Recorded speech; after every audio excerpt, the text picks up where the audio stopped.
This morning, an Arizona professor is tracking uncharted territory. I love this. It's happening thousands of miles from our state, and he's using some technology to predict the future of climate change. And he's trying to learn more about parts of the Amazon rainforest that we all know very little about. But we're about to, thanks to him. Our Jen Wall joining us now live with a look at this technology and also breaking down how his research is going to impact our state. Jen, tell us about this. That's right. So for the first time ever, NAU's Chris Dowdy is using a NASA space laser. It's called Jedi, yep, just like Star Wars, to map out the rainforest. You can see NASA's Jedi. It's behind me and now on your screen full right now. Just incredible. This technology gives Dowdy and the rest of the world, the rest of us, a look at the Amazon rainforest canopy in 3D. Now, this is a place that's very difficult to access, and it's also home to most of the world's species.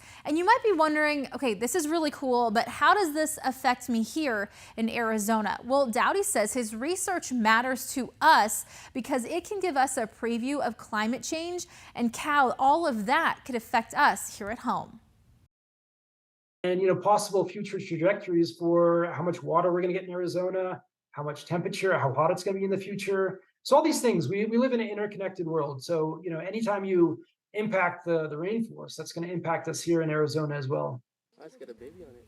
And you can see with this mapping, they can track the animals. There's all kinds of species in the Amazon rainforest that they don't really know a lot about. We can find out the amount of carbon that's in the trees and then what could happen if that's released into our atmosphere, potentially impacting that climate change even more. So Dowdy has already published a paper on his work, but he's not done. Now he's digging into structure data of the rainforest canopy, and you kind of saw that there with the animals.